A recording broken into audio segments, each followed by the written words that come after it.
Welcome back friend. Welcome to Saral finances and investment. Saral finance और investment में आप सभी का स्वागत है। आज की वीडियो में मैं आपको बताने वाला हूं कि 1 अप्रैल 2025 में देश दुनिया में क्या क्या बदलाव हो रहा है और कौन कौन से ऐसे इम्पोर्टेंट बदलाव हैं जिनको आपको जानना बहुत ज़रूरी है।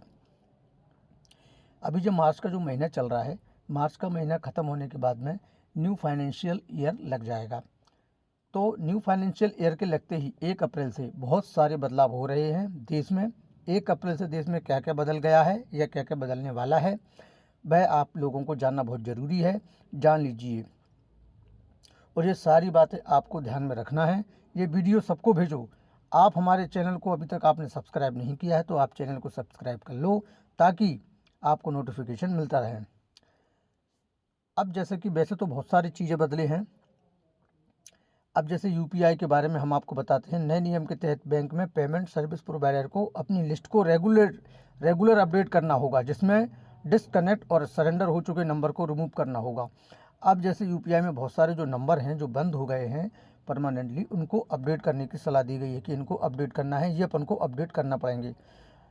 यहाँ आपका नंबर का तभी अपडेट होगा जब आप खुद मंजूरी देंगे। यहाँ ऐप में भ्रामक या ज़बरदस्ती सहमति लेने वाला मैसेज नहीं मिलेगा। ठीक है।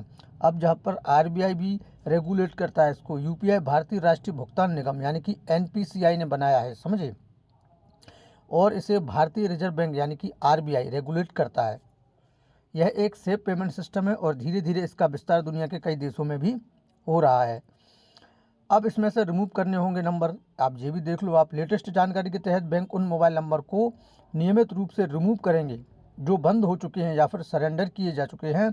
यह अपडेशन कम से कम एक सप्ताह में एक बार होगा।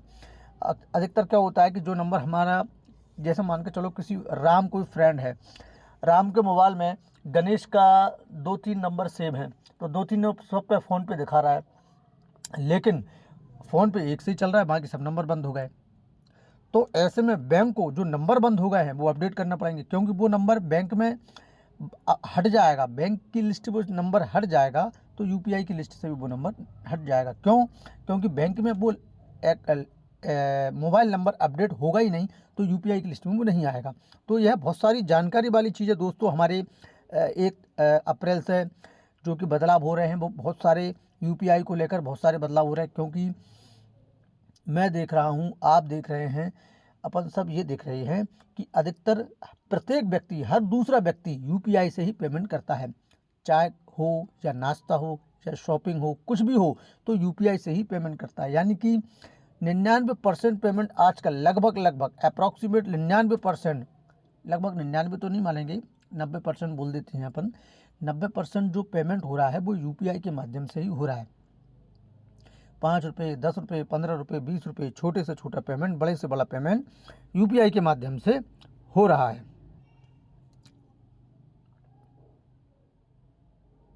तो यूपीआई के माध्यम से ये हो रहा है। तो यूपीआई में क्या क्या बदलाव हैं जो मैंने आपको बता दिया। अब बाकी के बदलाव की बात मैं आपसे करता हूँ।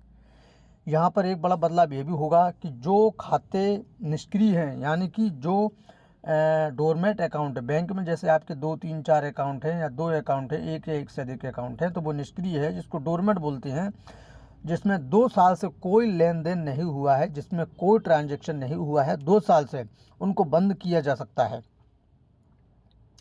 क्योंकि इतने सारे अकाउंट हो गए हैं बैंकिंग प्रणाली में, बैंकिंग सिस्टम में इतने सारे अकाउंट हो गए हैं जिनकी कोई सीमा नहीं है, कोई काम के नहीं है, कोई मतलब के नहीं है। तो बैंक उन खातों को, निष्क्रिय खातों को बंद कर देगी। जिसका वो खाता है उसको एक बार सूचना देगी कि इसको आप चलाना चाहते हो कि नहीं, नहीं तो उसको परमानेंटली बंद कर देगी, जिससे कि बैंक में अनावश्यक जो खाते खुले हुए हैं वह खाते भी बंद हो जाएंगे। इसके बाद में एलपीजी गैस सिलेंडर की कीमतों में वृद्धि होने वाली है। मार्च के बाद से एलपीजी के गैस के सिलेंडरों में जो कॉमर्शियल व्हीकल है, जो 90 किलो का आता है कॉमर्शियल गैस सिलेंडर, उसमें 6 रुपये की वृद्धि होगी। तो गैस सिलेंडरों में भी वृद्धि होने वाली है। और बैंक में जो खाते निष्क्रिय पड़े हुए हैं यानी कि डोरमेट अकाउंट है, वो भी बंद किए जाएंगे।